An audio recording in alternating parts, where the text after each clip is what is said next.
Hi, McKenna. Thanks for waiting for me. You did really well on this test. I'm gonna have to, or quiz. It takes a while to grade these because there's a lot of places for small error, and I'll show you what I mean. Well, you missed 4. Actually, you really only missed 2. 6 and 9 are correct, and I'll show you why in a minute. But you missed number 2, number 4, number 6, and number 9. All right. So with the PDF file I sent you, that first problem is somebody else's mistake for another test quiz. Okay, this is the one, number 2. Let me look on your paper. Okay, this is the one that was probably the most misunderstood, and it's an easy fix. So let's look at the question. The question says that after the person deposited $600, they made 2% in 1 year. And then in the second year, they made 2%.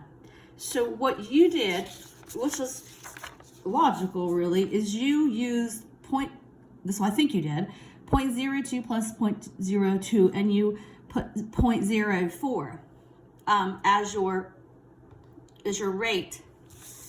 What you really need to do here is a 2-step problem. It's $600 and you made 2%. So that's $12 that you made. And then you add that to what you invested, or this person invested, and you end up with $612 at the end of year 1. Then you take the $612 and you make 2% on that the second year. So you just do it again, but you use $612 this time. So if $612 has 2%, and you made $12 the second year, $12.24. So now you have $612 plus $12.24. Now altogether at the end of 2 years, you have $624.24. So right there, I'm pretty sure that's probably what you were thinking with this 0.02 plus 0.02. I think that's what you were thinking when you need to think of it as a 2-year process. All right, now I hope that clears that up for you. So this one will count wrong. Okay, now number 4. Now we're getting to the good news, where the ones you really didn't miss. Sorry for all the scratches, and I hate the grade in red too, but anyway, okay, so there's your number 2. All right, number 4. Number 4, you're halfway there. You just didn't finish it. I'm going to give you half credit for this. You have, what was even the question? I think I can get it from here. You have $12,750, and that is invested at a rate of 11.3% for 4 years. Okay, so you calculated the amount of interest that you made or owed. I don't know what the problem read. I don't know, I have to search through the papers, but whether you deposited or whether you owe it, that's just the interest alone. So read the question really carefully. It wants to know, the question asks the total amount repaid, not just the interest. So you just had to go one more step and add that to your beginning amount, and there's your interest. So the total amount repaid, or the total amount that you made, but I think this was a loan this time, that's what you're paying back. So that semester we used a different book, and they called it future value. What's the future value of the loan? What's the future value of the investment? This time I don't see that word in the homework anywhere, future value.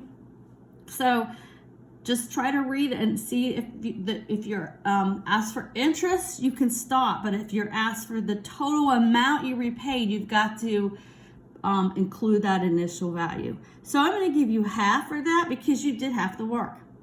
You just needed to go one more step. All right, now the last 2 you got right. I wanted to show you something on the calculator that's really interesting.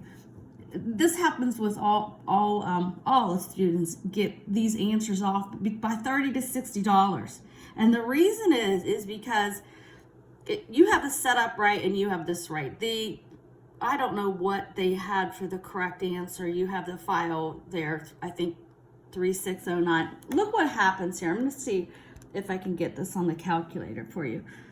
All right, you have 0.01 plus 1, and you're going to raise that to the 9th power. All right, so you have 0.01 plus 1.